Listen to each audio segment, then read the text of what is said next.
अस्सलामुअलैकुम, मैं हूं आपका एस्ट्रोलॉजर सलीम समी। आज फिर वही 2019 12 ज़ोडिक साइन के लिए कैसा रहेगा। आज जिस ज़ोडिक की बात करेंगे हम वो है टॉरस। टॉरस,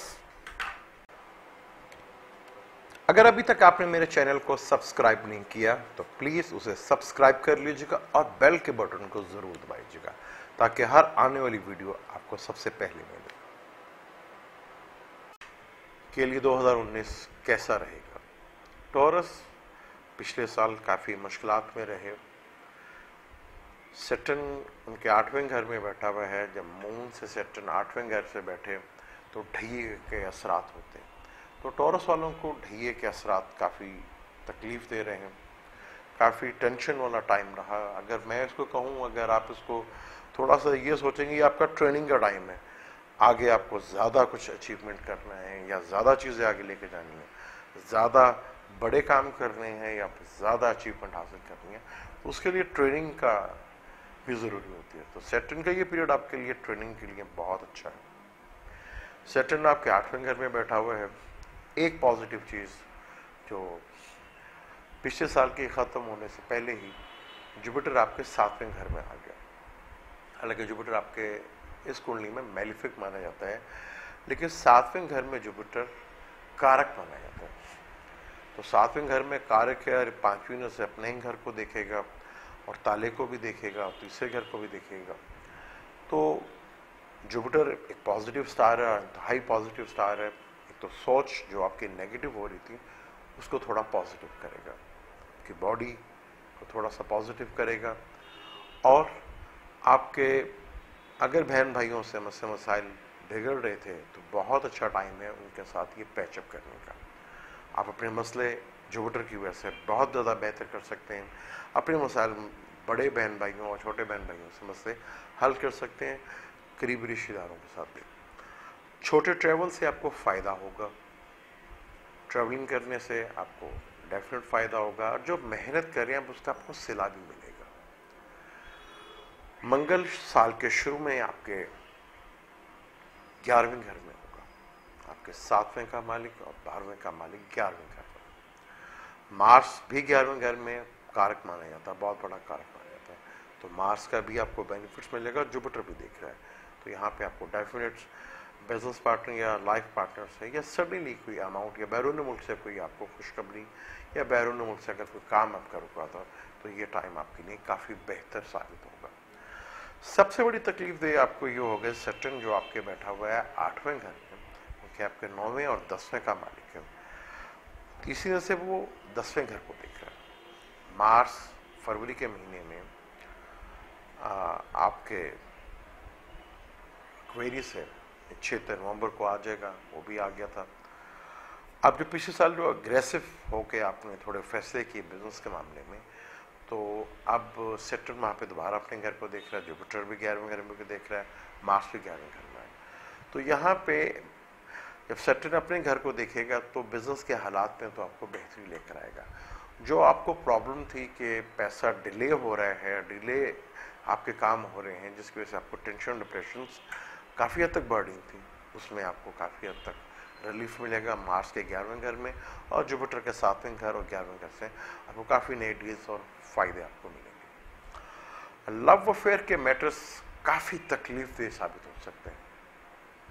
टॉरस वालों के लिए ये लव अफेयर का मैटर बहुत ज़्यादा तकलीफदेह साबित होगा, क्योंकि सैटर्न 8वें घर से बैठ के 5वें घर को देखेगा और आपकी सोच को थोड़ा नेगेटिव करेगा, बल्कि एक जगह फंसा के रख देगा।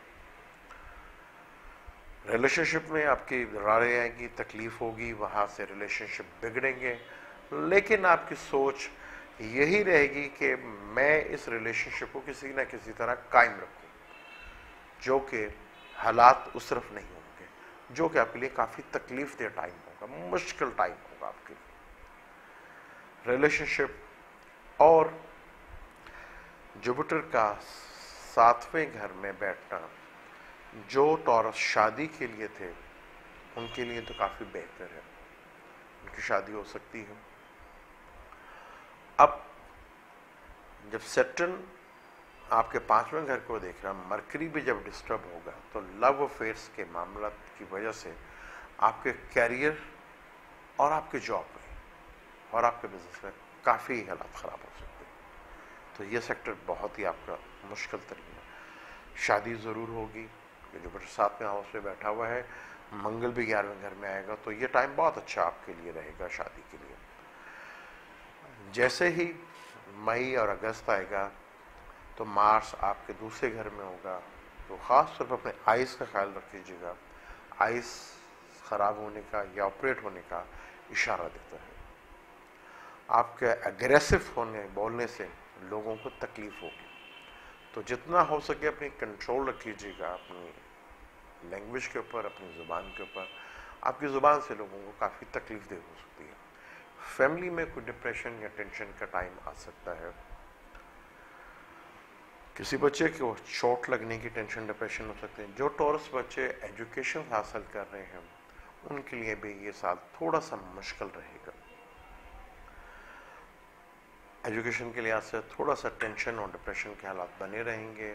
मेहनत ज़्यादा करनी पड़ेगी, उसके रिजल्ट थोड़े मिले, लेकिन जुपिटर के यहाँ पे आने से थोड़ा सा एजुकेशन में आपको रिलीफ मिलेगा। खासतौर पर जो बैरून मुल्क पढ़ना जाना चाहते हैं उनके लिए काफ़ी फ़ायदेमंद हो सकता है। उनका ये इस साल बैरून मुल्क एजुकेशन हासिल करने की ख्वाहिश पूरी हो सकती है।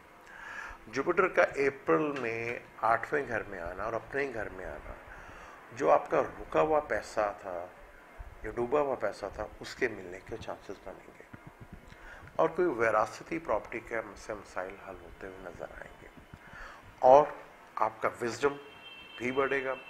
सैटर्न के साथ जुपिटर बैठेगा तो सैटर्न की नहुसत भी कम होगी, जो आपके लिए काफ़ी रिलीफ साबित होगी। 1 महीने के लिए अगर वापस अब 7वें घर में आएगा तो बहुत से काम और नई डील्स और नए चीज़ें आपके सामने आएंगी और ये टाइम बहुत अच्छा होगा। जब दोबारा ये रेट्रोग्रेड होकर वापस स्कॉर्पियो में आएगा तो स्कॉर्पियो वाले जो शादी के लिए इंतजार में बैठे हुए हैं तो इस साल उनकी शादी के बहुत ज़्यादा चांसेस बनेंगे। ख़ास तौर पर जिनकी एज 28 से 32 साल हो गई है उनके लिए शादी के लिए आइडियल टाइम होगा। अब सैटर्न जो है वो आपके 8वें घर में बैठा हुआ है, तो साउथ वेस्ट आपका घर का हिस्से को आप जितना सही रखेंगे और वहाँ पे गंदगी या ढेर या वहाँ पे अंधेरा है तो उसको रोशन करें, उसकी वजह से भी आपके फाइनेंशियली मैटर में काफ़ी प्रॉब्लम्स आती है। और घर के नॉर्थ ईस्ट के कोने को जितना बड़ा करते हैं, साफ करते हैं और यहाँ पे जितना बैठते हैं उससे आपको फ़ायदा होगा। ये चीज़ें करने से आपको डेफिनेट काफ़ी हद तक फ़ायदा होगा, क्योंकि जुपिटर जो है वो नॉर्थ ईस्ट का कारक भी है और अब जुपिटर जो है वो नॉर्थ में आया है, तो यहाँ पे नॉर्थ की दिशा को ज़्यादा आपको फ़ायदा होगा। और अमूमन देखेंगे 2019 में आपको नॉर्थ की साइड से काफ़ी खुशखबरियाँ मिलेंगी। थोड़ा सा अपने माइंड पे कंट्रोल रखिएगा, माइंड आपका बहुत सा शक और वहम और में पड़ा रहेगा। ख़ास तौर पे मैं आपको फिर कहूँगा, चाहे जो सी मर्जी एज हो आपकी, इश्क में ना पड़िएगा। मोहब्बत के मामलों में आपको काफ़ी टेंशन और डिप्रेशन रहेगी, वो किसी भी एज में हो सकता है। वो 18 साल के बच्चे को भी, वो 36 साल की लड़कियों को भी, वो 60 साल के बाबे को भी हो सकता है। तो ये मामला तो आपके काफ़ी तकलीफ साबित हो सकते हैं। 2019 में काफ़ी हद तक आपको चीज़ें रिलीफ मिलेगा। अपना स्टार जब जब अच्छा होगा, जैसे वीनस काफ़ी पिछले 2-3 महीने से आपके छठे घर में था, अपने ही घर में था, लेकिन हेल्थ इश्यूज से वक्त पे वो जो थे वो उसमें काफ़ी हद तक कमी आएगी और आपकी चीज़ें काफ़ी हद तक बेहतर होगी। अपनी आइज़ का ख्याल रखिएगा, यहाँ से प्रॉब्लम आ सकती है। और जैसे सैटर्न आपके 8वें घर में आएगा अक्टूबर में, तो वहाँ पे बहुत से आपके फैमिली मैटर्स और फाइनेंशियली मैटर्स काफ़ी रिलीफ मिलेंगे। और बैरून मुल्क से अगर आपका इमिग्रेशन या बाहर जाने का इरादा है फैमिली समेत, तो ये ख्वाहिश आपकी पूरी हो सकती है। 2019 काफ़ी हद तक बेहतर है, लेकिन मार्स जब 2nd हाउस में आएगा और मार्स जब 12वें घर में आएगा तब आपको बैरून मुल्क से ही फ़ायदा देगा। और जब ये 3रे घर में आएगा कैंसर में, आपके कैंसर में आएगा, तब ये आपके लिए टाइम मुश्किल होगा। यहाँ आपको छोटे बहन भाइयों से कोई प्रॉब्लम भी आ सकती है या कोई सदमा भी मिल सकता है। अब मुझे दें इजाज़त, इंशाल्लाह नेक्स्ट टॉपिक पे हम बात करेंगे जमनाई के ऊपर कैसा रहेगा उनके लिए 2019। अल्लाह हाफिज़।